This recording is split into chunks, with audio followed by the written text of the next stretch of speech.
प्रणाम मित्रों। कल हमने एक विधि पे चर्चा की थी, हमारे शरीर में स्थित 7 चक्र, उन चक्रों को कैसे सक्रिय करें। आज हम बात करने वाले हैं मूलाधार चक्र पे।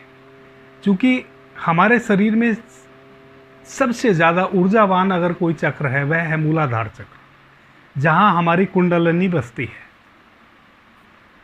मित्रों, मूलाधार चक्र में स्थित जो ऊर्जा है वह इतनी घनी है जिसका कोई पार नहीं है। कभी कभी अकस्मात वह चक्र सक्रिय होता है, लेकिन हम कभी ध्यान नहीं दे पाते हैं। जैसे आप किसी रास्ते से जा रहे हैं और अचानक आपके साथ एक छोटा बच्चा भी है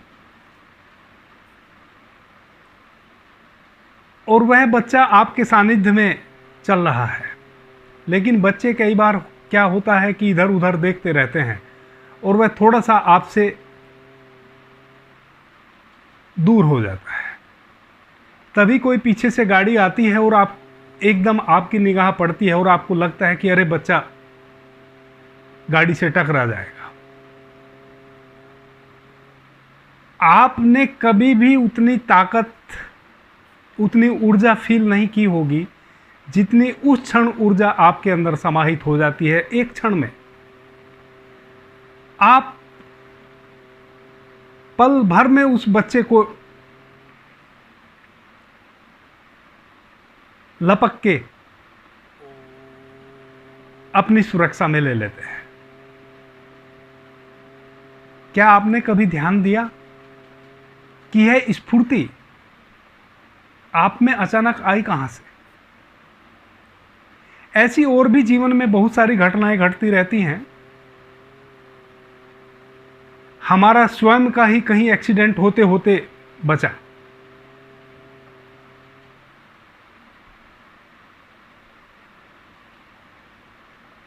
और हम संभल गए अचानक एक क्षण में, और इतनी स्फूर्ति से संभल गए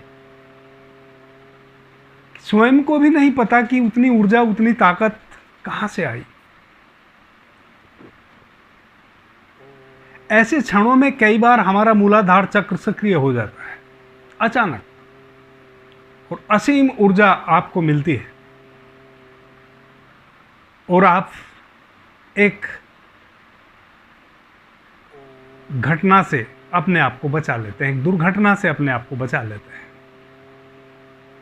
मित्रों, यूं तो प्राकृतिक रूप से प्रत्येक चक्र सक्रिय है। मैंने 7-8 वीडियो पीछे बनाए हैं, प्रत्येक चक्र कहाँ स्थित है और उसका स्वभाव क्या है चक्र का, और उसकी ऊर्जा कैसे काम करती है। तो प्रत्येक चक्र सक्रिय है तभी तो ऊर्जा काम करती है, लेकिन प्रत्येक चक्र में और असीम ऊर्जा का भंडार विद्यमान है। सर्वाधिक जो ऊर्जा का भंडार है वह हमारे मूलाधार चक्र में है। बहुत लोग प्रयास करते हैं कुंडलिनी जागरण का, भांति भांति से करते हैं और कामयाब भी होते हैं। मैंने भी कल एक बहुत ही सुगम सी, सुलभ सी विधि, सरल सी आपको बताई है। बहुत महत्वपूर्ण विधि है, अभ्यास करेंगे तो निश्चित रूप से आपको उसका लाभ मिलेगा।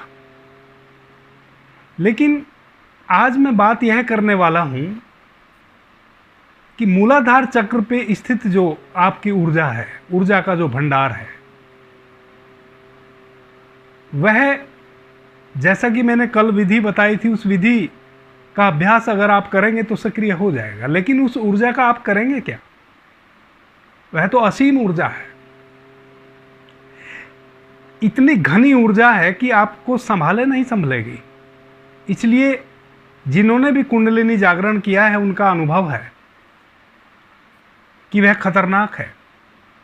खतरनाक उन्हीं लोगों के लिए है जिनको उस ऊर्जा को सही मार्ग देना नहीं आया।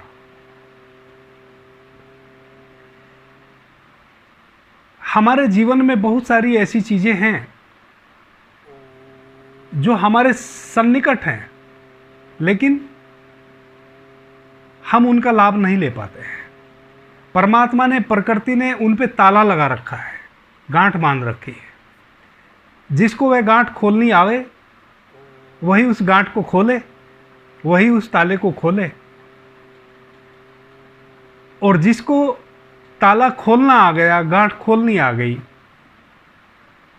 उसी को, उसके अंदर जो शक्ति छिपी है, जो अमृत छिपा है, उस अमृत का उपयोग करने का भी अधिकार है। वरना तो कई बार हम अमृत को भी जहर बना लेते हैं। समझदार आदमी जहर को भी अमृत के रूप में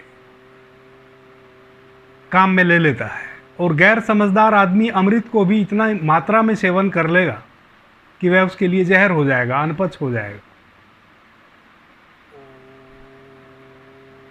मित्रों, कुंडलिनी जागरण बहुत खतरनाक है। जब तक आपको यह ना पता हो आपका प्रत्येक चक्र का क्या स्वभाव है और ऊर्जा का आपको उपयोग क्या करना है, क्योंकि उस ऊर्जा का उपयोग एकमात्र आप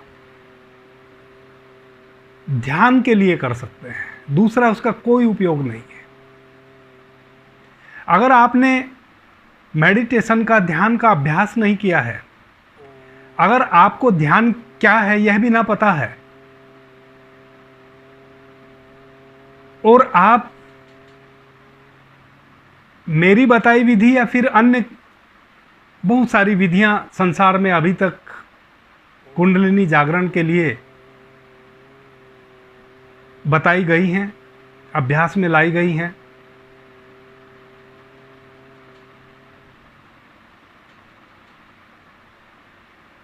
उन विधियों से आप मूलाधार चक्र को सक्रिय तो कर लेंगे, कुंडलिनी तो जागरण हो जाएगी, जागृत हो जाएगी, वहां से ऊर्जा का विस्फोट भी हो जाएगा। लेकिन अगर आपको मेडिटेशन करना नहीं आता है, ध्यान करना नहीं आता है, तो वह ऊर्जा आपके सदुपयोग में तो नहीं आ पाएगी, उसका दुरुपयोग बहुत बड़ा हो जाएगा। और दुरुपयोग क्या हो जाएगा, इसी संबंध में आज हम बात करते हैं। दुरुपयोग मित्रों यह हो जाएगा कि वह ऊर्जा वहां से सक्रिय होने के बाद जहां भी टकराएगी वहीं उसका खतरनाक विस्फोट होगा। क्योंकि उस ऊर्जा को सक्रिय हम तभी करें जब हम उस ऊर्जा को सही मार्ग दे सकें। आप एक नल, टोटी खोलते हैं,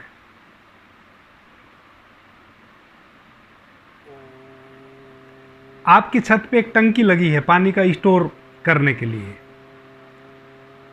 वह टंकी जब भर जाती है तो ओवरफ्लो होने लगता है, व्यर्थ पानी जाने लगता है। तो वहां तो फिर भी आपने एक टंकी बना रखी है, उसमें पानी स्टोर होता है, अतिरिक्त पानी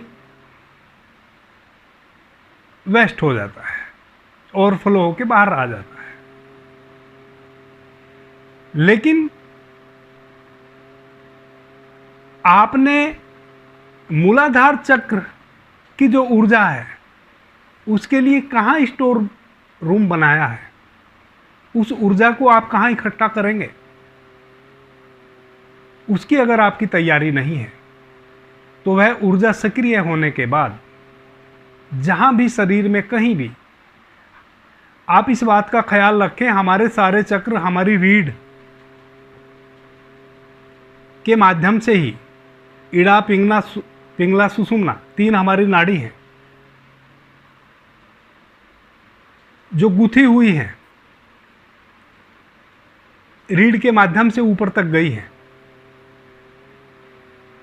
ऊर्जा भी रीढ़ के माध्यम से ही ऊपर नीचे गति करती है। जब आपका सक्रिय होगा तो आपको रीढ़ में ही कुछ चलता हुआ महसूस होगा, चींटी जैसा। जैसे चींटी कई बार हमारे शरीर पे चढ़ जाती है तो सर आती है तो महसूस होता है, वैसे आपको रीढ़ में महसूस होगा लहराते हुए। अब आपने उस ऊर्जा को कहाँ तक ले जाना है, कहाँ उसका उपयोग करना है, यह तो तय नहीं कर रखा है, उसका तो अभ्यास आपने कर नहीं रखा है, तो वह कहीं भी विस्फोट होगा और वह विस्फोट बड़ा खतरनाक होगा।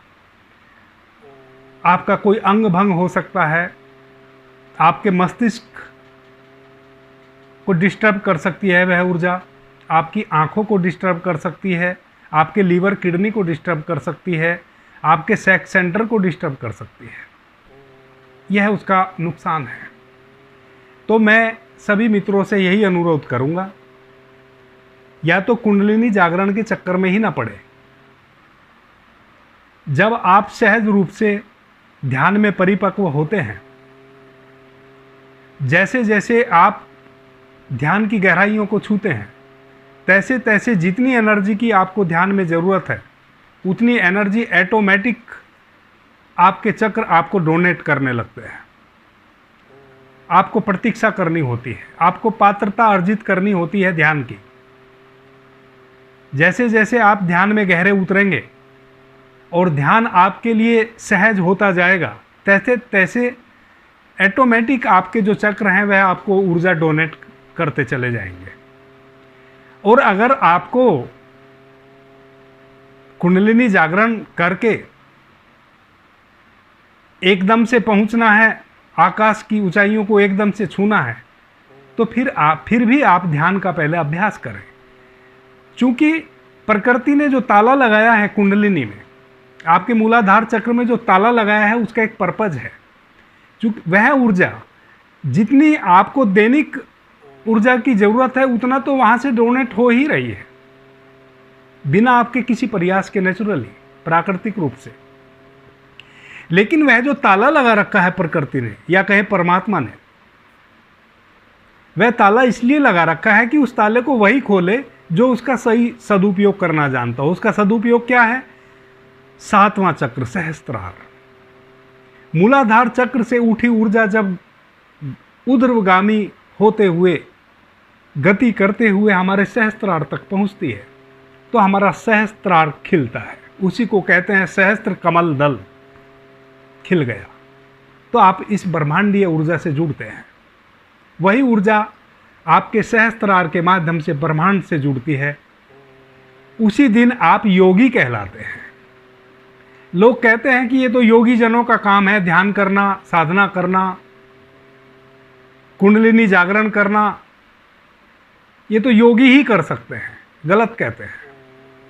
मेरे प्यारे मित्रों, जो कुंडलिनी जागृत करके, इसको हठ योग बोलते हैं, हठ धर्मिता से, अपनी ताकत से, अपने परिश्रम से कुंडलिनी जागृत करके अपने सहस्त्रार तक लाने में जो साधक, जो स्टूडेंट कामयाब हो जाते हैं, वह योगी बन जाते हैं। वहाँ तक तो सब स्टूडेंट ही हैं। योगी कब बनते हैं?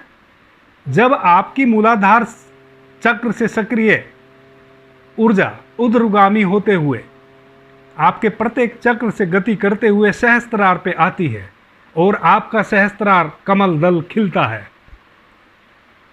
तो आप ब्रह्मांड से जुड़ते हैं, यानी कि परमात्मा से आपका योग हो जाता है, मिलन हो जाता है, तभी आप योगी कहलाते हैं। इससे पहले तो सब साधक ही हैं, सब स्टूडेंट ही हैं, विद्यार्थी ही हैं। तो कुंडलिनी जागरण योगियों का काम नहीं है। कुंडलिनी जागरण तो प्रत्येक व्यक्ति के भीतर वह चक्र स्थित है। प्रत्येक व्यक्ति के भीतर परमात्मा ने वह ऊर्जा का भंडार दिया है। कोई भी सक्रिय कर सकता है, खाली उसकी की मिल जाए। की भी बहुत ऋषियों ने, मनीषियों ने बहुत सारी विधियां दी हैं। आप उस विधि से, किसी भी विधि से अभ्यास करेंगे, वह ऊर्जा सक्रिय हो जाएगी। लेकिन मेरी प्रार्थना यही है सभी मित्रों से कि पहले ध्यान का अभ्यास करें। पीछे हमने ध्यान पे बहुत चर्चाएं की हैं, कोई 15-20 वीडियो मैंने पीछे बनाए हैं। ध्यान के विषय में भी कॉन्सेप्ट हमारा गलत है। हम कंसंट्रेशन को एकाग्रचित्तता को ध्यान समझ लेते हैं। किसी चीज़ पे फोकस कर लिया तो ध्यान। इस संबंध में आगे भी हम बात करेंगे और वीडियो बनाएंगे। तो आज का विषय हमारा यही था, किन लोगों को ऊर्जा जागरण की विधि से गुजरना चाहिए और किन लोगों को नहीं गुजरना चाहिए। पहले ध्यान का अभ्यास करें। जब आपके लिए ध्यान सहज हो जाए, जब आपको ऐसा लगे कि भाई अब मैं परिपक्व हो गया हूं और अब तो मेरा त्रिनेत्र शिव नेत्र खुलना ही चाहिए, तब आप ऊर्जा जागरण की विधि से गुजरें। आगे मैं और भी बहुत सारी विधियों पे बात करूंगा, ध्यान की विधियों पे बात करूंगा। कुंडलिनी जागरण की और बहुत सारी विधियां हैं।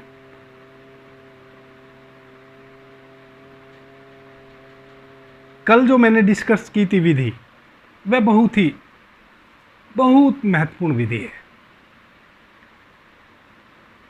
लेकिन पहले आप ध्यान का अभ्यास करें। सक्रिय तो वह हो जाएगी, आपको उसका नुकसान हो जाएगा अगर आपको ध्यान का अभ्यास नहीं है। आपने मुझे ध्यान से प्रेम से सुना, उससे मैं बहुत अनुग्रहित हूँ। सभी मित्रों को मेरा प्रणाम। धन्यवाद।